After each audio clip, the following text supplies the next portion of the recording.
Welcome back to another episode of Rock Boys Football. The USC commitment sweatshirt comes back on Wednesday morning as one of the more intriguing prospects in the 2025 cycle commits to USC in three-star linebacker AJ Tuitele. You talk about late risers. This kid is the definition of it. Was committed to Washington State. Obviously, a coaching change happens up there. He backs off his commitment.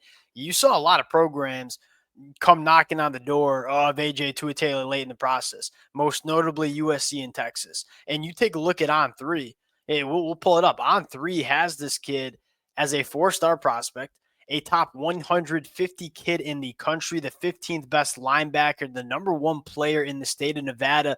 There's a lot of difference in opinion on what AJ Tuitele is as a prospect. I'll start with this.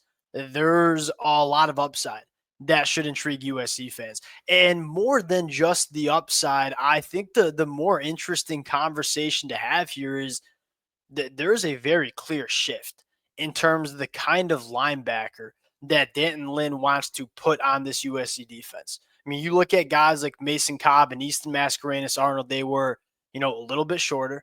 They were a little bit slower, if we're being quite frank.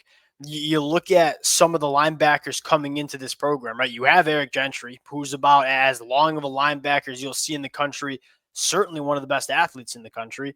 Desmond Stevens goes 6'3". You look at Matai Togiai coming into this 2025 class as well, 6'3". You look at AJ Tuitele, 6'3". Danton Lynn wants more athletic and longer linebackers within this USC defense. And I'll say this, I can't say that I blame him. You look at where this modern era of college football is going. If you are playing linebacker, the Power 4 level in college football, you got to be an athlete. You got to be able to go sideline to sideline. You have to be able to tackle running backs in the flat, carry tight ends up the seam. You have to be able to operate in space.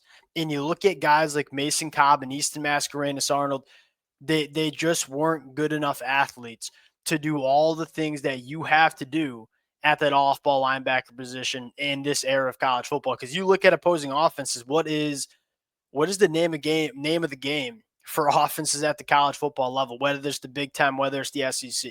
It's, hey, we're going to get our playmakers out in space and use all of our speed. It's speed in space. If you want to be a defense that can deal with what opposing offenses are trying to do, you need athletic linebackers that can go play in space. AJ Tuitele, Matai Togiai, guy like Desmond Stevens, these are the kind of athletes that you need in this modern era of college football. And it kind of goes along with the conversation that we've had for the last couple of weeks. And there just seems to be a little bit more structure in terms of how USC wants to build this roster. It seems like everybody's moving in the right direction, where 12 months ago, you really couldn't say that about this USC program. Want to get into AJ Tuitele and to talk about what he brings to this USC defense. Before we get into it, as always, just want to say thank you to you guys and to the USC fans especially. Many of y'all know I love talking the recruiting trail. The amount of USC fans that support the boys 12 months of the year, it's amazing. Can't thank you guys enough. If y'all do enjoy the content, consider subscribing to the channel. Appreciate you guys. Without further ado, let's get into this one. And again, you're probably starting with Rob Ryan, the new linebackers coach for USC. He's probably foaming at the mouth. And I mean that in a good way. Can't wait to get to work with a guy like AJ Tuitele, because the physical traits, the amount of different things this kid can do, it's exciting. And you look at Danton Lynn, what he wants to do on defense. Look, it's a lot of variety. If you want to play for this USC defense under Coach Lynn, you got to be versatile. You got to be able to do a lot of different things. And you look at AJ Tuitele, one off-ball linebacker, certainly has the frame and speed to do so, will put on a little bit of weight as he gets into the USC program, can come off the edge, actually shows a lot of intriguing things coming off the edge in some of those blitz packages, really works through traffic well. And that's probably what I like about him the most. So we're going to get into his film. What's job number one as an off-ball linebacker? Let's go tackle the ball carrier, right? And when you want to tackle the ball carrier, you have to be able to pick through traffic. You have to be able to kind of pick through the trash. AJ Tuitele, he just finds the football. when you turn on the film. That's what intrigues me the most. Now, you get into a little bit of the film again. The first thing that jumps out at you is that this kid is so physically imposing at that linebacker position. You can just tell how big and long he is. And then his closing speed, the ability to work through traffic and pick through traffic, that's probably intrigues me the most. Really good instincts to take that first step, right? And he's very quick to identify what's going on. And we're going to go find the football. We're going to go sideline to sideline. We're going to stretch out plays again. Guys like Easton Mascarenas, Arnold, Mason Cobb, when stuff got to the perimeter, you just didn't have enough team speed at the linebacker spot, especially without Eric Gentry. You're seeing a shift in terms of the kind of linebackers that Coach Lynn wants on this defense. Another thing that I love, when you're a linebacker, you're dropping back in zone coverage a lot. Can you be that long? It's very similar to how we talk about Eric Gentry. Like when Eric Gentry drops back into zone coverage, he's so long. He is a guy that makes throwing windows extremely small for quarterbacks when they're trying to work the middle of the field. Very similar to AJ Tuitele. I mean, look at that length. Get up, get your hands on footballs, creating turnovers. Having that length when you're dropping back in zone, and then you having that length. Finish my point there, and we'll get to coming off the edge. Having that length when you're dropping back in zone coverage, especially over the middle of the field, can give a lot of quarterbacks some problems. That's another thing that excites me about this kid.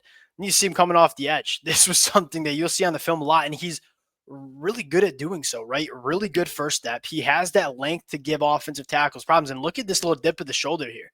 Really kind of flexible on those hips and ankles, dipping the shoulder, kind of just ghosting this right tackle, running the hoop, and going out, closing and grabbing the quarterback. There's a lot of different things that AJ Tuitele can bring to the table. And you kind of look at the recruiting rank and say, all right, I kind of understand why a service like On3 is so high in this kid. There are some physical traits that you really like to see. Again, picking through traffic and playing downhill. There's a lot of linebackers that might fill up the stat sheet, but they ain't playing downhill enough. AJ Tuitele does that. Working off the edge. I think this is probably defending the run here. Well, yeah, he's going to take on a kick out, and he's just going to, work right through it. I like what this kid brings to the table for USC. And you look at the 2025 class, the two things that kind of stood out to me the most, we talked about this yesterday with Jaden Ramos. USC didn't have that long, twitchy edge rusher in the 2025 class. Really big fan of their defensive line class as a whole. Guys like Floyd Bucard, guys like Jakeem Stewart, but it was a lot of guys that were going to play on the inside of the defensive line. They go out and bet on some upside with that longer, twitchier edge rusher. Then you look at the off-ball linebacker spot. Jaden Pilati flips back to Tennessee. Ty Jackson goes to Florida. You probably wanted to bring in one more off-ball linebacker to go along with Matai Togiai. Not only do you land a linebacker in AJ Tuitele, you add a guy that has some legitimate upside and fits what Coach Lynn wants in his off-ball linebackers. This is a really good close to USC's class in 2025, and we've said this a lot. When you talk about spring transfer portal window, you talk about what the 2026 class can look like for USC with the new front office and where they're going. This is going to be, it feels different. And again, I say this all the time. The USC fans know I have been at times very critical of Lincoln Riley in this USC program. It feels different going into this offseason, going into this recruiting cycle, and we'll see how it looks. Appreciate you guys rocking with it. If y'all do enjoy the content, consider subscribing to the channel, and we'll talk to y'all later.